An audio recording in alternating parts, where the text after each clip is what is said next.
hei hi kan university campus ania helai hi Kanchenjunga ania Kanchenjunga 2.0 wow tuna hianin Bogibeel Bridge ha chon kan han chawa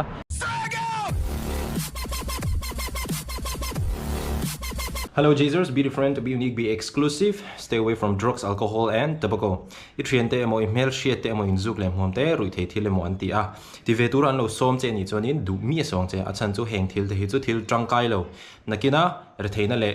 thi mana min thlen tu turani a chu wan chonin ni lo in sum char charanga an la ka tang in lo in thiar filim don ania. Tokin zinga QSAR studies ka tiak tu ha laptop ka khup chia.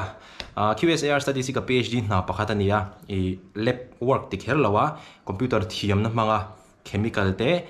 malaria shik an tha theidon nge don lo ti chui chu theina tur kha ania chu tu heng ka buai pui me ka mo ti chon voina hianin kan PhD kan senior pakhatin PhD chunga a presentation palina a final stage first progress seminar second progress seminar abstract le viva voice tu na viva voice a pedona a phur khop maya lunch te a show dona kelsa kan idon in ka ria chu na hianin ka ve en sak ve dona ni PhD ka ti chunga ka man tur hi bike hi glamour model chok thar kha ka kol ve a hei hui te hei hi kan hostel notice board ania hei hi ka research paper ania hei ka ta ni boi ka ta ni boi ka ta ni boi ka ta ni boka suan hei ta heng ka ta dang le pa hi om boka ka publish ve na sa ni ti hianin kan research paper publish te kha kan tar ve thina mo hei hi kan university campus ania tihian kong sir ton ton a hianin thingkung hi om theya kong akal tan chanin dai dim te siama ave khop me he tihianin department te oma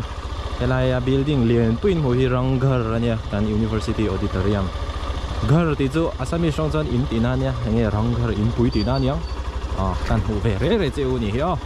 hei kan lab kong ka lu dona kan tarania anti-malaria screening work is in progress kindly leave your shoes outside achan chu phekok bun lo hi kan rem ti lova tan chu thiang him inen kol thiang hi mangai mema kan malaria shik khoi te hi contamination a om ve chonin an thi do na hei hi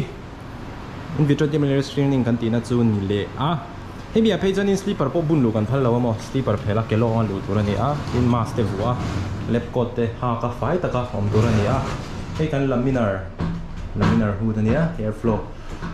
tuna hen vin ona tian AC hemi room bi ka chi hian AC kan neya a ho khop mai pon lama lum sia ni pui kholum tak tak lai zon hemi room a hen na ka thok thina hian suak le lo ka nga hei yo tak la fania mi tam tak chon in thrianga kan man ro man tur ho zong hi sterilize ve ka ngai thiang hin takavona ya tin hei hi carbon dioxide incubator ania carbon dioxide incubator kan man na chan chu kan malaria shik khoi te hi thisena mishing thisena kan khoya amaro chu mishing thisen kha pona ei mishing pona oma khami kha mishing tak salum zong mishing tak sa body temperature mi 37 degrees celsius angkha emi chunga hening kan maintain sakha ati kha malaria shik khau kha no in kha pung ve theidona kan ti ber chumo malaria shik khau hi kan ti pung phota khami kan ti puna hanin kan dam doi kan tela chanin malaria shik kha exam ya tha thei ti kha kan check ta thina ni chu hei hemi hi hemi microscope bang hen ten computer te nen kan connect ka mo kan check le thina helai hi Kanchenjunga ania kuku I love Kanchenjunga ti lo in dia ko mo Bogibeel enge tourist attraction site te bang chan so lai sanin Bogibeel riverfront oma so lai le sei to kin hu so Bogibeel bridge chu nia mo achunga son motor an tlana chanan huailam panga son rail atlan ani tuna hianin ni atladona long zana kan chuna tur kan ha ka hemi long hi a hlui jok a te jok ania hemi long a hen mana kan chuang to chuan athar jok he salama song kal hei bridge in mo hen lai daron on tran boka tuna chonin ko long ticket wa bukang kan lo book lo chonin midang min book khalang so kan long chuan na turania daruk le chan ve kan chuang dona atinge sei sir zong in na om char ka thiam na daron in dok to don po ani mai the ni sei sir zong in om char ma le ma kro bui an le tro achunga so ne kan chon dong ke ni cho noya chanin engemoni thil te khan surf nga la achunga kan chuang dona nuom don khop mai Kanchenjunga ania kan om na lai mo Kanchenjunga Bogibeel bridge tourism spot halut to kania an nala se awan liene mem hi a lui khani tere te lui hi so lai kila song kan thu to Alien na vasi thave. He hi Kanchenjunga 2.0 ne he. Ava liền thôi về cái gì.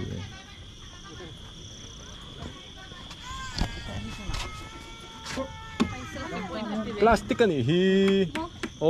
Thir rid de wo mo ka ti. Ava boy. He thir mo. Thi cái niang thir po ni lawang. Thi cái này he min va bum chi ang thir. Anh mà ni malai hôn lai thir rid liền de wo mo ka ti do na. Vai hau mấy chú mà tê ven lão này. Dibrugor kan senior South Africa tang rong kal lam nan Dibrugor.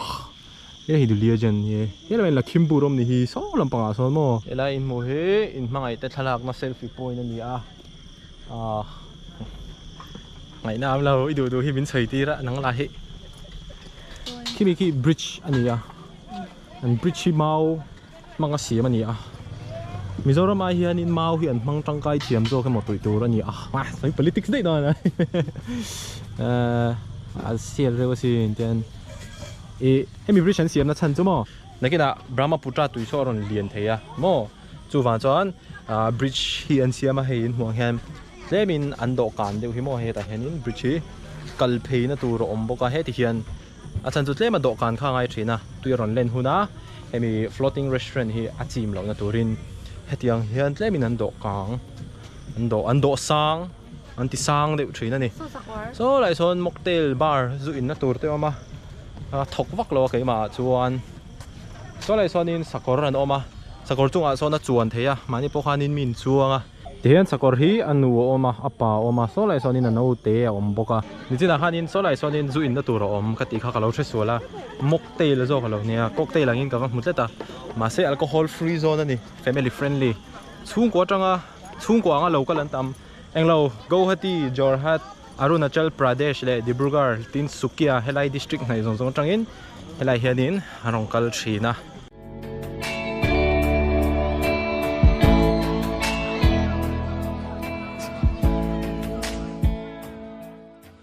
Kanchenjunga 2.0 ta heng kan chuang to do na daruk le chan ve kan chuak do na đây kan lut hadon ani local thei em anh cứ thong rồi wow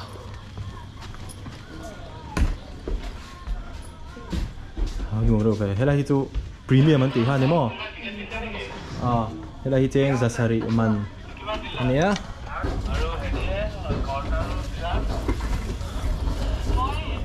anh nói chút này hi premium anh tiết chêng zasari man anh nhá mà sẽ anh nói chút ai cho nên à trung ạ hiền view cho zo ka chu wan chuan a chunga kan thuanga chung he economy nia cheng za thum man ani to mia lo ani wow so lama son thui la thalo mo tro ka va se thiam lo ve ngara he lampang sai da po hian thui la lo ko ro more de ka son thui la Kanchenjunga 2.0 hi floating restaurant ani long hian in thila in hala long hi akal rei dona darkar khat don Brahmaputra li hian akal gol dona chumi chung chuanin thate kan han la kualanga video te kan han la kualanga amaro chu tlai dar rukania chhuna tangin engma kan lei le lowa chuwang chuanin thil te kan e ve dona thil te kan cha ve a in tur test sprite te kan cha boka chicken dry fry kan cha ta inga ria atui khop maya kari nai nan siam tuya achan chu kumchang ni som ni pakhat khanin Kanchenjunga 1.0 ni china longtereu te in huwa khanin kan chuang to a khami long kha chu atea ti chon an thil siam po kha atui lutuk lowa hamaro chu an chef te an thlak ani ka ringa ton trum hi chu atui khop maya an thil ron siam kha kan lo cha tam lo heta thil kan lo ing ha lo ani te kha kan ti vela amaro chu han cha bel dong hanin hun kha om to si lawa kan thil cha chun kha tui ti takin kan nei ta in huang hian in tian long hi chu eng nal khop maya amar chu han hoi kol vel hian in a thim mop maya ka ngai to chu tuipuya an zana han zin thin te endinanin titanic teng te po harap thak tur je tian tuipuya hanin tian long kha kal ve to panga thim vek don sia iceberg te po eng man mu don lo ni arap thak don lo to khati ulai pe ha chon tuna po hian muang hianin lui mai nia zeb lo chanin om dan kha kho en lai han kan hu vek na chung chuan zana lo ni meu chuanin engma kha mu le thei to chuang si lawa den ve du khop mai kal ngai lo na la fan ngai mi lo na mun chu ni se anh nghe nuông đều lệ lim đặc cho nên mình thấy lâu mấy thấy thì hay NCS đều inกันđều rằng mấy thấy mà rồi cho hay mấy cho thiếu nhị đàn tu lệ thiếu nhị phung thì kan riết lo cái vàng hanin hạ đam đều in nuông đều in tiền hunกันmang thấy tin khi hi thôi hiểu rằng nuông khóc mấy thì cho mặc cái đều cho tiếng bulb eng vel hianin ran nung hi hip thina ama rồi cho karin ain ran nungan tle ma thau pon om lawa hey insect bitil se hianin bulb eng hian lom em ma ro chu hemi a hianin an om mi lawa amakka ti ve dewa chan chu kan chan changa 1.0 ni kum masa kan kal kha chuanin tiang ran nung khan tamani ti chuanin bridge atang hianin Bogibeel bridge te kan hmu theia so ta kan long ron chuan tran tir na enting en yang doc ken ti mi khatin te po kan wa hmu le anuam khop mai hun limom tak kan manga thla te kan lan na sa ni kan kal timing khop mai mi an tlem ni tak le mi an tam lo na hun taka 6:13 hulama loa kan chonga achan chu mi hring kan tam lu tu khi chonin du angin thla te polak nal theilo thina thil te po hi kan du na hmuna te thu theiloin kan du ang view te po kan nei lo pha ve thei thina chuwan chonin kal fu kan ti khop meya ti chuan mi zong kan thu fela ei tura ron thlen ma chonin mi zong hena thingpui an ron sema thingpui ka ngai na lawa achan chu abikin thingpui pathum phei chu alsar hian a huwa zingkar le engmani koru alaya thingpui pathum ka in hi chonin ka alsar hi chuak nge ya amaro chu once in a lifetime ania ka te ti chuan thingpui ron chem chu kan in ve khari nai na lo tui khop maya ka hre chuata pakha chu Dibrugarh la Manohari gold tea hi cheng nuai khatin an hral thrin ani Dibrugarh hianin thingpui fe hian nei tui em ani ti chuanin kan ei tur te alo thlenga tui ti takin kan eya hun hlimom tak kan hmang zela ti chuanin thil kan ei pa chuan Bogibeel bridge lam kan pan hnai zela hein hmuang hianin Bogibeel bridge hi an ti eng vek to ti hianin a rong te khi a in thlak thei boka anal khop mai aro puilu tu kani India rama po alara Bogibeel bridge tungchang hi nakin loka Bogibeel bridge hange kan han tlan chawanga hmuna nge khianin Bogibeel bridge tungchang hi karon soidona chumi ma chon ti hen lo en top meula amoye mema India rama politician le official ti sang te pon helai mun hi an ron tlo thina tin khovel pumpuya river cruise saber ni ta in khashia hangthen te po kha hemi Bogibeel bridge ha hianin top na hunaron manga chuba ga chanin G20 delegates India Dibrugarh hosani pokhanin hang official te pokhanin Bogibeel bridge an vatlo ani ti chuanin hei Bogibeel bridge nuaya kan kalmeka timela longin aro puyani Bogibeel bridge ti han long hak to pula karon soi tre pania na chuanin kan changa floating restaurant tilte kan ei zawa kan chuang zo to anuom khop maya thlit kha tho heu boxiaให้พี่มีพรีเมียม nom lo mel tro premium me o hei song he ni mai thut na te hi chang kang ve dewa chu song chu ni mai ma se kita economy kha nuam de so open na nia khai anuom khop mai nakina tai ni tlak don ve la kan kal leng zaina chonin ni tlak nu kan kala anuom thawa ma ro chu tai ni tlai vel hi mo ma Bogibeel atang hian mo kinang kal le don nia tuna hianin Bogibeel bridge ha chon kan han chawa ni chin khan long atang khan kan hmu vela tuna chona bridge tak kan han chawa he bridge hi km nga thui ania tin India rama chonin hey kan hong hian motor le anoi hianin rail atan theya hemi motor le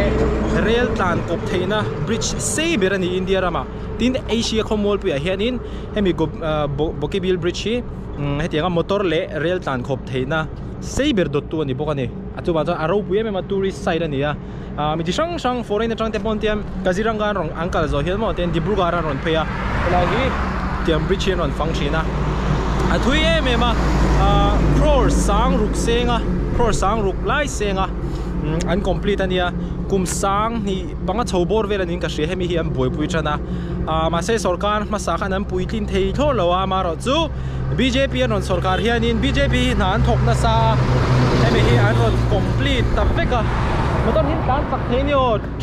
truck hi chak to kan ron tan phei chuanin englo bridge hi tianin a phone deu theani anuam khop mai tian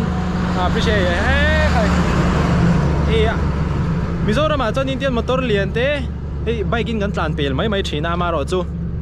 phaira ma hi chuanin truck lian te overtake tur hi chuan film khurangai em asan chu road king an ti ang chi kha tak ania an tlan chak tak to hi chuan lepel hi a hu phut om thrin ani nuam hle mai ti hianin bike hi signal light hian pahnih ti be a chan chu kan ding ani ti mi te pon an ron hriat ve nang khan mo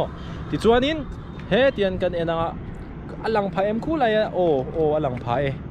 hey ngor o ka kok dikem helai hi Bogibeel River Front kami Kanchanjunga thlen ma chia restaurant om ve te khan ita ti chan kho khu ta tang khan he ta mi kan la ta tin he ta tangin khu ta mi kha kan la ta ni ano khop mai khi tho heu boka kho hi la lum lu tuk lowa ma se jacket vel ha ka ngai to lowa khai nuam ta kan ni nuam tak anom tiam nuam lu tuk khai nuam hian kilometer nga thui ka ti ha akong te metal te thani khai a thalat tok na ngot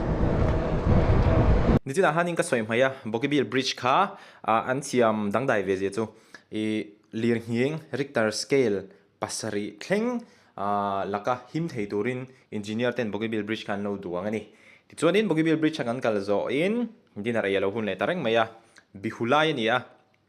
kan hostela mes om lawa a than pain rong ka in ball pe chi alawa zanin chu wa chuanin ei chuak nga lo ilakatia ti chuan kan ei na mun tur hi dinar kan ei na mun tur hi Infinity Launch ani video ma sa pok hanin Dibrugarh restaurant changkang bera PhD research paper ma sa ber lomna ti video khanin ka ria khami bullo a hanin hemi Infinity Launch hi oma atmosphere ne na ain an lo na chu atui dan chu ain ang renga atmosphere kha chete na tui ka ti dewa amalo chu helai hun hi anom na chu akam ma a vibe si anuam ma mun vel te po hi changkanga hei